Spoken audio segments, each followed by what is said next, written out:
Welcome to everyday cooking. இன்றைக்கி நம்ம ரொம்ப சிம்பிளான பாம்பே சட்னி எப்படி செய்கிறதுன்னு பார்க்க போகிறோம். இதுக்கு முதல்ல ஒரு 2 பெரிய ஸ்பூன் கடலை மாவு எடுத்துக்கோங்க. தண்ணி ஊற்றி இதை கரைச்சி வச்சுக்க போகிறோம். மொத்தமாக நம்ம 1/2 கப் தண்ணி ஊற்றணும். கொஞ்சமாக முதல்ல தண்ணி ஊற்றி கரைச்சிட்டு அதுக்கப்புறம் எக்ஸ்ட்ரா தண்ணி ஊற்றிக்கோங்க.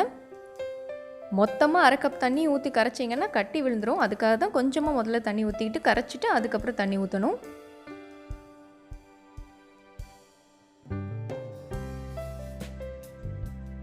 ஸோ கடலை மாவை தண்ணி ஊற்றி கரைச்சி இந்த மாதிரி ரெடியாக எடுத்து வச்சுக்கோங்க. அடுத்ததாக ஒரு பாத்திரம் எடுத்துக்கோங்க. அதில் கொஞ்சமாக எண்ணெய் விட்டுக்கலாம். எண்ணெய் காஞ்சதும் 1/2 டீஸ்பூன் கடுகு, 1/2 டீஸ்பூன் உளுந்து. கடுகு வெடிக்கட்டும், உளுந்து கலர் மாறட்டும். கடுகு வெடிக்க ஆரம்பிக்கிற ஸ்டேஜில் ஒரு 1/2 ஸ்பூன் சீரகம் சேர்த்துக்கோங்க. சீரகம் முதல்ல போட்டிங்கன்னா கொஞ்சம் கருகிரும், அதுக்காக கொஞ்சம் லேட்டாக சேர்த்துக்கலாம். கடுகு வெடிச்சிருச்சு, சீரகமும் வதங்கிருச்சு. இப்போது ஒரு வெங்காயத்தை குட்டி குட்டியாக கட் பண்ணி இந்த மாதிரி சேர்த்துருங்க. வெங்காயம் நல்லா வதங்கட்டும். வெங்காயத்தை ஒரு 2 நிமிஷம் நல்லா வதக்கிட்டு 1/4 டீஸ்பூன் பெருங்காயத்தூள் சேர்த்துக்கோங்க. இதோட கொஞ்சமாக கருவேப்பிலை, ஒரு 2 பச்சை மிளகாய் நறுக்குனது சேர்த்து நல்லா எல்லாத்தையும் வதக்க ஆரம்பிங்க.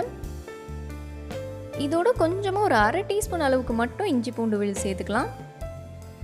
இஞ்சி பூண்டு விழுது நல்ல ஃப்ளேவரும் வாசனையும் தரும். பட் நிறைய சேர்த்துட்டிங்கன்னா டேஸ்ட்டையே மாற்றிடும். ஸோ அளவாக சேர்த்துக்கோங்க. இப்போது ஒரு 1/4 டீஸ்பூன் மஞ்சள் தூள் சேர்த்துக்கலாம்.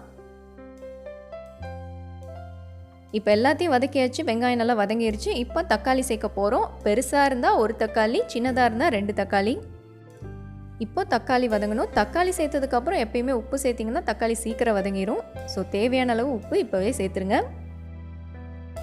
இதோ தக்காளி ஒரு 3-4 நிமிஷம் நான் நல்லா வதக்கிட்டேன். அது மசிய வெந்துருச்சு. இப்போ நம்ம கரைச்சி வச்சுருக்கிற கடலை மாவை சேர்த்துடலாம்.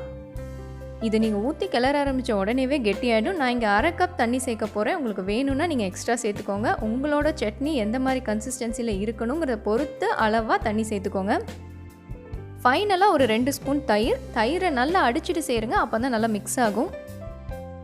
ஆக்சுவலாக பூரிக்கு இது செம்ம காம்பினேஷன். நான் இதை சப்பாத்திக்காக வைக்கிறேன், அதனால் கொஞ்சம் கெட்டியாக வைக்கிறேன். நீங்கள் இட்லி தோசைக்கு வைக்கிறதா இருந்தால் கொஞ்சம் தண்ணி எக்ஸ்ட்ரா சேர்த்துக்கோங்க.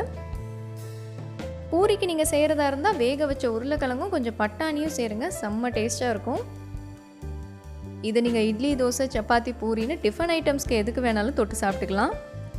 அண்ட் இன்னொன்று, நான் இங்கே கொத்தமல்லி சேர்க்கலாம். உங்களுக்கு வேணும்னா கொஞ்சமாக நறுக்கின கொத்தமல்லியும் சேர்த்துக்கோங்க, நல்லாயிருக்கும். பாம்பே சட்னி ரெடி. முடிக்கிறதுக்கு முன்னாடி தேவையான பொருட்கள் என்னென்ன அப்படிங்கிறத இன்னொரு தடவை பார்த்தலாம். கடலை மாவு 2 பெரிய ஸ்பூன், 1 வெங்காயம், 2 தக்காளி, 2 பச்சை மிளகாய், 1/2 ஸ்பூன் இஞ்சி பூண்டு விழுது, 2 பெரிய ஸ்பூன் தயிர், 1 கை கருவேப்பிலை, 1/2 ஸ்பூன் கடுகு, 1/2 ஸ்பூன் உளுத்தம் பருப்பு, 1/2 ஸ்பூன் சீரகம், 1/4 ஸ்பூன் பெருங்காயத்தூள், எண்ணெய், உப்பு, தண்ணீர் தேவைக்கேற்ப. ஸோ இந்த வீடியோ உங்களுக்கு பிடிச்சிருக்குன்னு நம்புகிறோம். வேறொரு இன்ட்ரெஸ்டிங்கான ரெசிபியோடு உங்களை சந்திக்கிறோம். எங்கள் வீடியோஸ் எல்லாம் பிடிச்சிருந்தால் லைக் பண்ணுங்கள், ஷேர் பண்ணுங்கள், கமெண்ட் பண்ணுங்கள். அண்ட் மறக்காமல் எங்கள் சேனலுக்கு சப்ஸ்கிரைப் பண்ணுங்கள்.